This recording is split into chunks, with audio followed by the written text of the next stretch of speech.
Good morning, good afternoon, good evening, wherever you may be. My name is Alan Young, and I'm the Chief Strategist at Hospitality Net.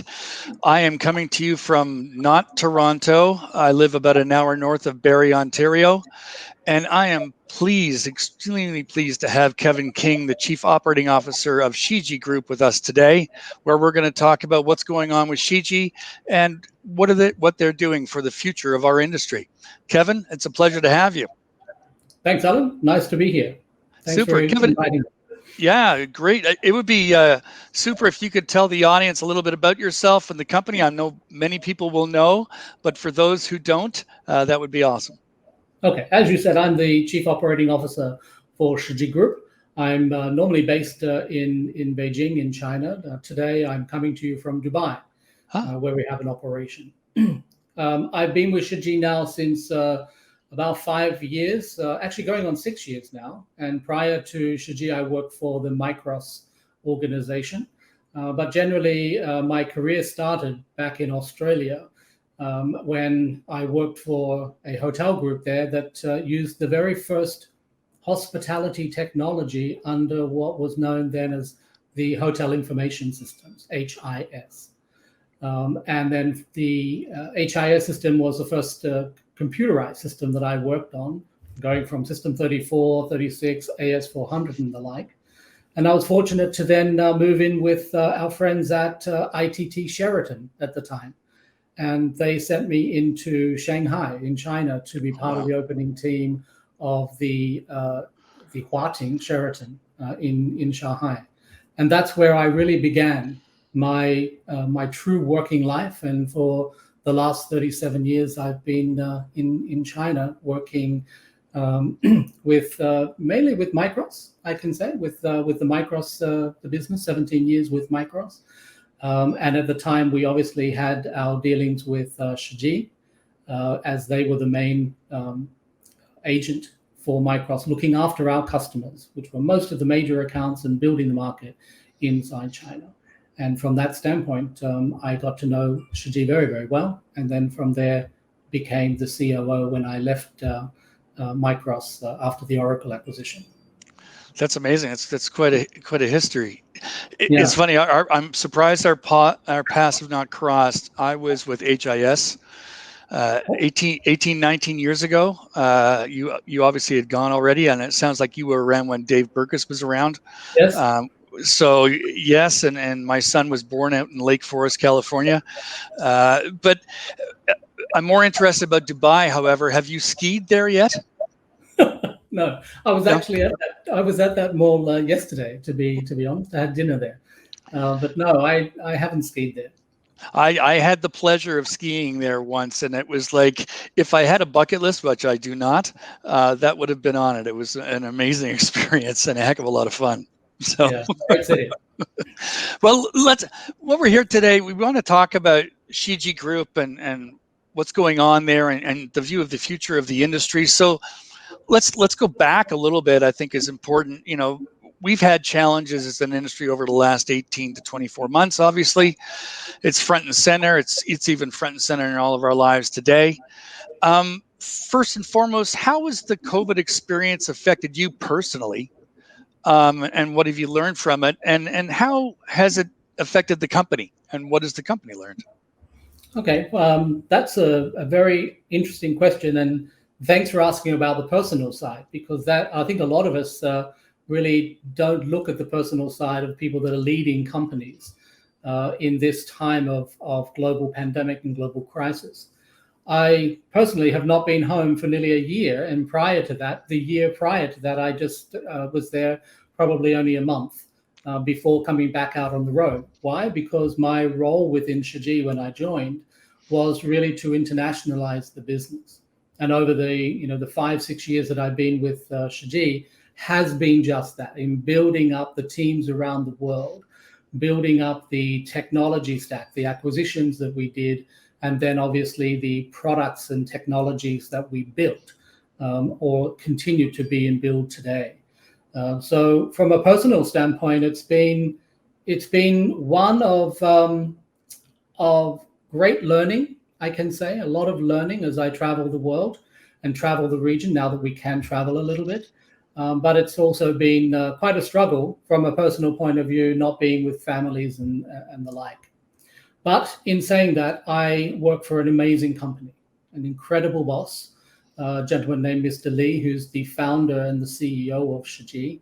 And as I mentioned earlier, we've been working together actually since the Micros days. And in year 2000, when I returned into China, we came together when, just as he was starting his company, we came together to really look at what was happening in China, what was happening with bringing the major account companies coming in and setting up their businesses in China, starting management companies, starting franchises and so forth, and therefore requiring to have the technology on the ground in China.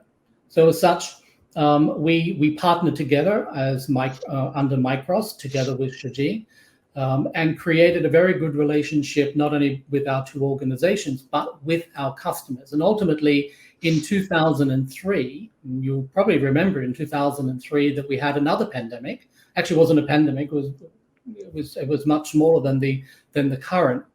But we had SARS, and which hit Asia and some parts of the world a lot less at that particular time. And during that SARS period, we became a lot closer together with Shiji, with Micros, and ultimately Shiji took over the exclusive rights of products and looking after our customers in China. I decided to stay in China and work very closely with Shiji, but I was employed by Micros, and I was a corporate liaison with Shiji and Micros to ensure that our customers were well looked after. And that's always been our focus point. Whatever we do in either providing technology, building technology, servicing our customers is truly on the service level. And we believe, and we believe then, and we believe today that servicing customers is really the holy grail to make sure that you can have that sustainability, as long as you've got good product. Yeah, it's quite interesting and true, because of the fact that we were doing a panel yesterday, and I was talking about our industry is all about relationships, and hoteliers try to drive relationships with their guests. We should be doing the exact same thing with our clients, the hotels, and ensuring the fact that we understand and we hear their pain, and we run around with joy when we know that things are going well for them. So it's so incredibly important. You talked about SARS. Yeah, Toronto kind of was the epicenter of it. And I remember going to an AHLA meeting in New York, and a few people would not shake my hand. So that was probably a precursor to where we are today. So going back, you've been in the industry quite a while. And I remember some of the times in the software companies that I've been with previously that you go live with somebody and you've missed a line of code. Well, maybe not missed a line of code, but there was a little bit of a feature there that you needed to tweak, etc. And maybe you were coding on the fly during an implementation, and that was challenging, to say the least. So from your background, not only being in the hotel industry, but the technology industry, what have you seen that our industry's done really, really well? And what are we challenged with? Interesting. I think what we've done really, what I think the general industry has done really well in those days, when there was HIS or whether it was Micros and so forth, is that there was always the sincerity of getting it right. And no matter you have problems with your software, no matter you have, lines of code, as you say, that needed to be corrected and whatnot, there was always, from the leadership down in those two companies that I mentioned, and also certainly within the company that I lead today, it's the sincerity to ensure that the delivery is done and that it's done well, that there's no argument about it, there's no pointing fingers about it. It's just a matter of getting what needs to be done, and looking, listening, and learning. And then from that look, listen, and learn attitude, then being able to put to market. I can remember, Alan, that when when HIS, I was talking about that was the first cut of HIS that I was working with. And then when I worked with Micros, I was responsible for bringing the Opera system into Asia Pacific. And in fact, we installed the West in Singapore, all those years ago. It would have been about 20 years ago now, the first cut. And then we took it into the St. Regis 3 years later, we took it into the St. Regis in Shanghai. And they were the days when, my God, nothing worked. Absolutely nothing worked. And they were the days when you didn't have high-speed internet to download patches and things. You didn't have a cloud system that you could fix it and ultimately it comes online. They were challenging times. Very different today. Do you remember the Micros 3500 touchscreen property management system? Yeah, that had its challenges.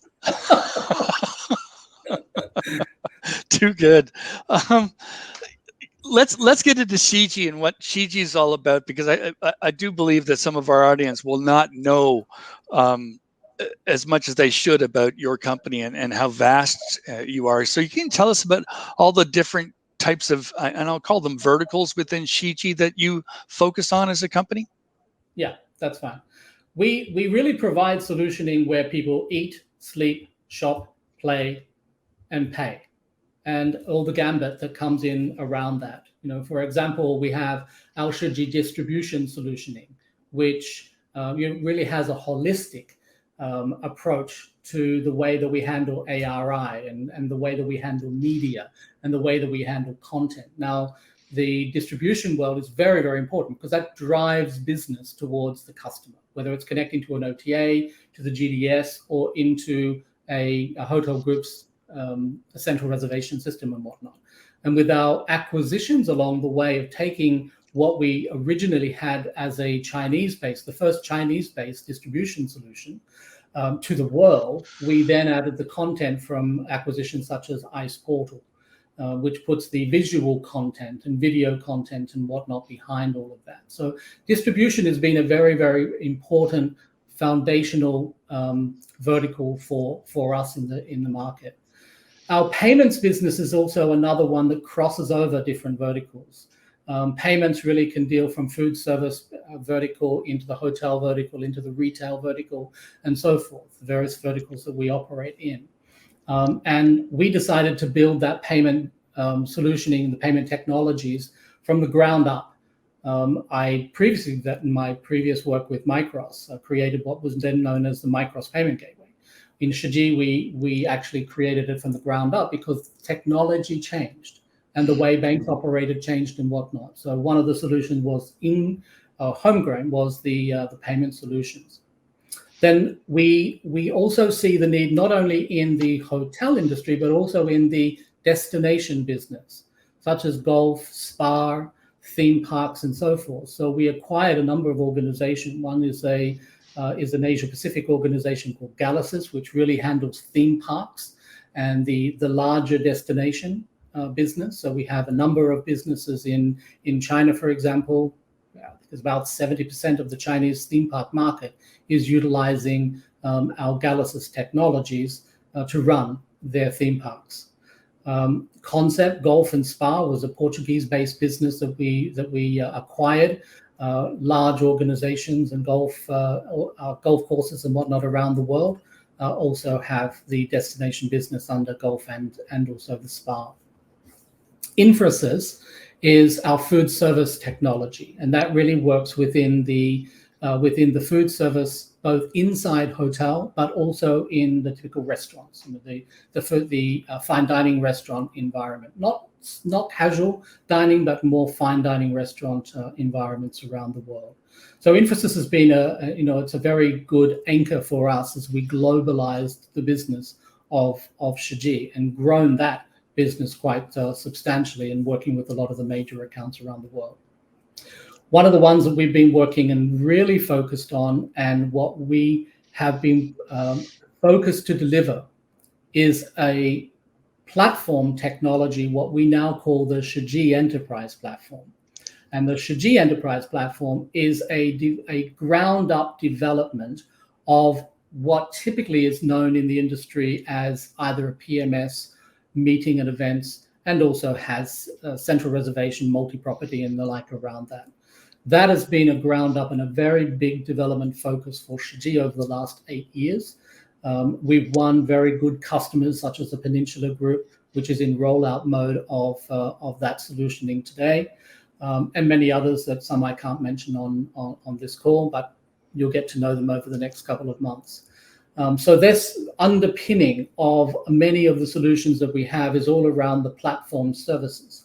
Some of the acquisitions we acquire were related to old tech and we need to retech them, but had a great customer base and also have a very strong knowledge. The teams and the product is very deep, rich knowledge and deep, rich functionality for the markets that they play. And another one that we really focused on is our Review Pro. Review Pro is really a guest engagement. It's a guest experience and a guest engagement and communication platform. For reviews, obviously come by the name of Review Pro, but also our further investment in Review Pro was to build chatbots and really have that true guest engagement. So with the various solutioning that we have in the hospitality sector of Shiji, we really start from where the guest is dreaming about what they want to do and how they want to engage in a holiday or business trip and whatnot. And we power everything behind the journeying of the guest, whether that is interacting with other third-party systems or whether it's actually coming upon our technology. And that's a very big focus point for us, is that we don't see that one company needs to own everything on the journey. And one company should not own everything on the journey. Our philosophy is that we need to be open, because the overall industry is looking for true engagement and true connectivity. And connectivity is going to be the winner for the companies that play in this space of technology, and specifically in the hospitality arena. So let's talk a little bit more about the enterprise platform, because that sounds quite interesting. In 8 years of work, obviously it has to be super.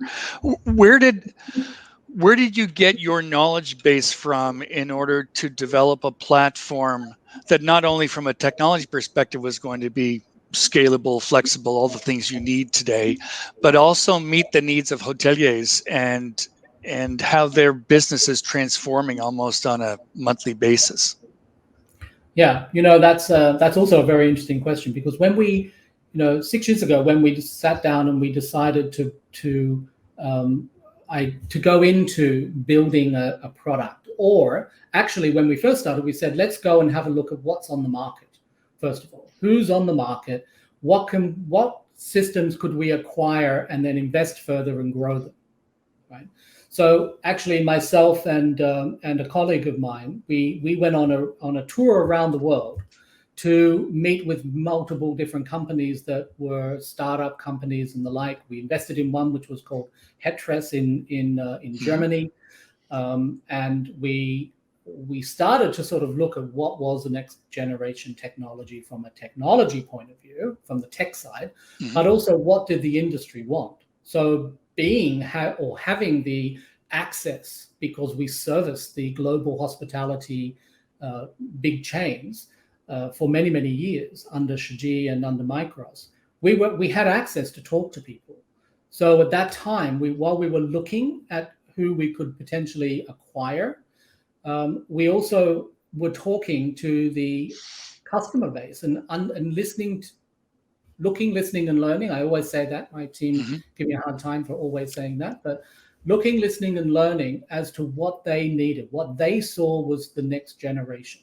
What did they need in the future of their business? And ultimately, the decision that we came to was we can't buy something, because there was really nothing in the market at that time that was scalable in the time frame that needed to be scalable, right? So we then undertook the challenge, and we're up for the challenge to build it from the first line of code. We didn't take the mindset, oh, well, let's copy this company and let's copy that company, because just copying doesn't make any sense. If you want to be an innovator, if you want to change, you have to build as to what is coming for the future. So the very first thing that we did was to look in the industry as to who are the people that really understand what the industry needed. And we brought in a number of key individuals who still are with us today.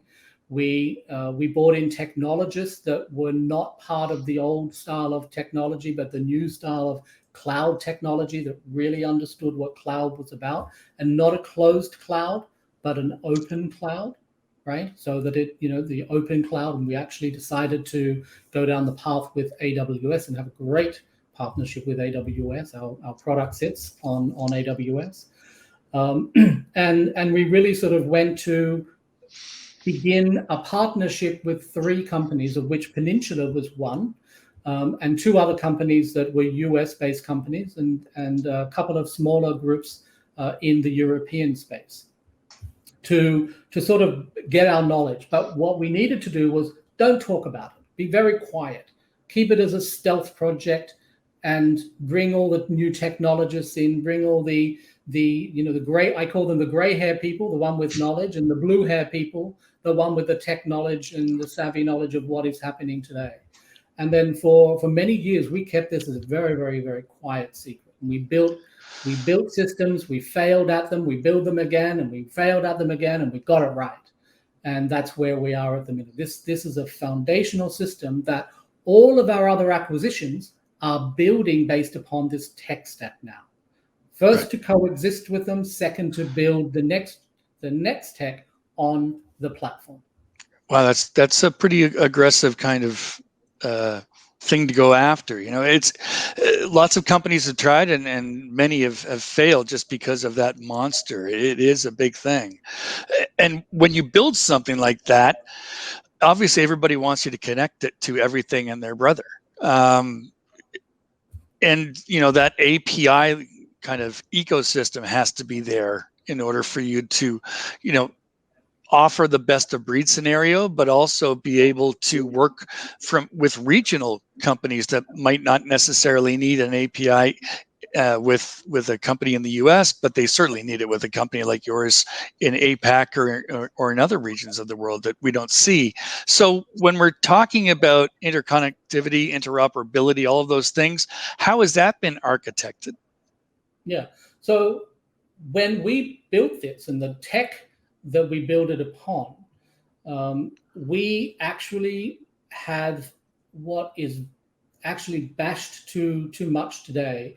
We have a full open API structure. Now, 6 years ago, no one was talking about an API. Right. No one. And when we started, we said that we must have an open API structure. In fact, whatever we build must be built upon the API. So everything you see on the platform is building on the APIs that we have created. And if whatever we use as far as an API to build our own product, those APIs, those same APIs, are available and usable by all third parties. So there's not a bridge in the beginning, in the middle of that people actually have to connect to when they're connecting to the Shiji Enterprise Platform. Right. They're using the same APIs as what we are using. Now, some companies are ready for that, and the companies that are ready for that are actually able to connect very, very quickly, right? And we're able to certify them very quickly.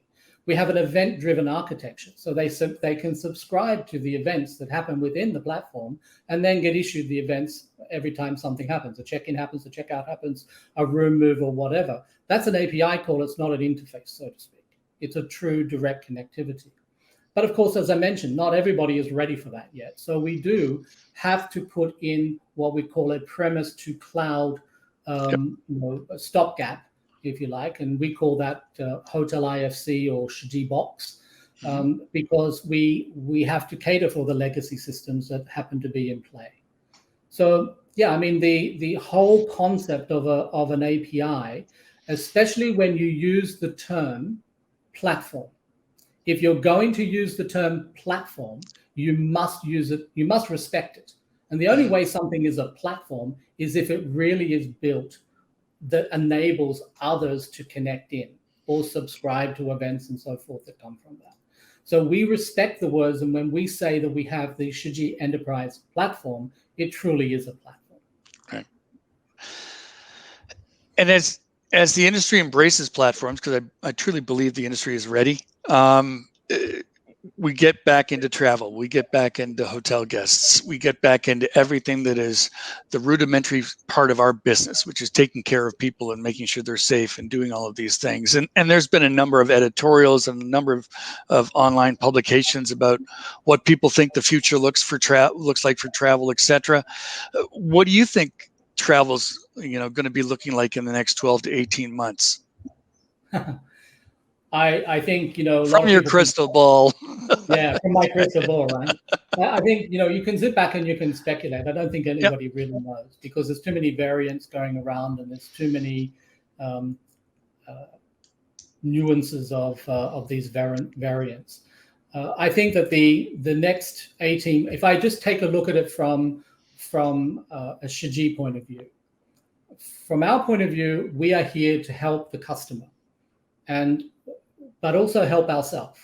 So we are, for the next 18 months, really going to deliver upon everything that we have built and combined or put upon the platform to ensure that our customers, whether they have the business coming in, can operate their business, whether they are still in a downtime period and want to continue with their technology shift, that we can be there to make that technology shift with them. And from our point of a company, that's what we need to do. We need to make sure that our technology is going to fit with what the industry is going to need.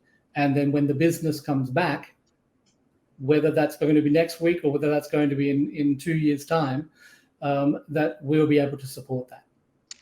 Yeah, there was an article this morning or late last night from one of the airlines that stated the fact that they expect normalcy to return in 2024. And that's great. But, if I've learned anything, it's take every week by week and month by month these days, because, trying to look too far in the future, you can get in trouble. Yeah.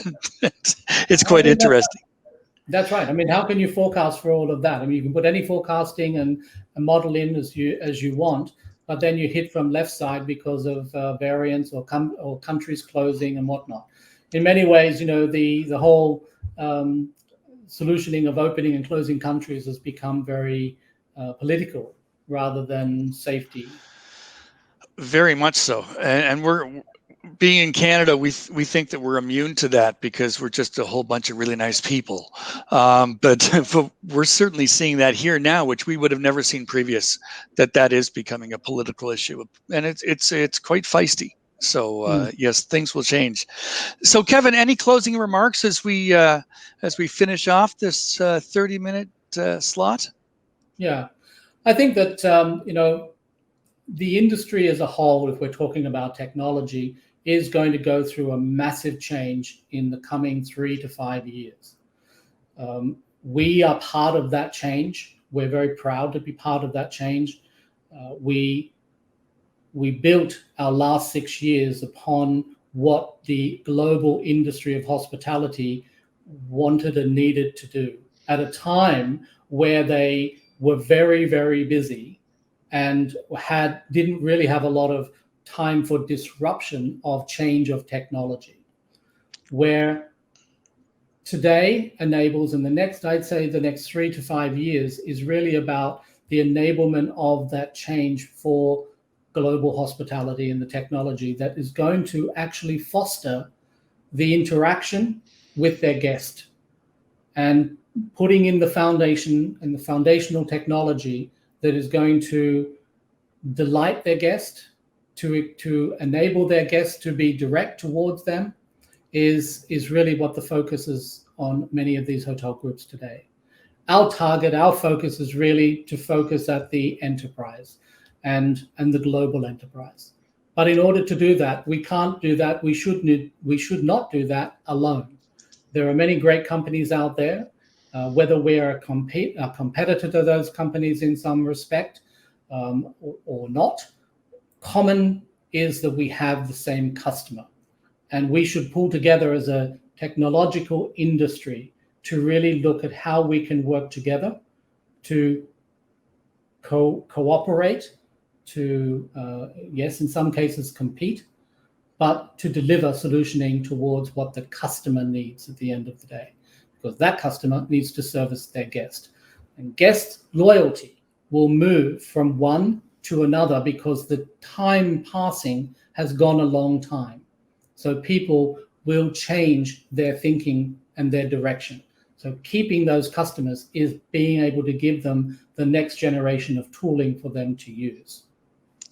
Very true. I believe that guest loyalty is no longer a program. It's really going to be, you need to build that relationship and ensure that that guest is loyal to you and your brand, not because you're going to give them an extra room night, for sure. That's right.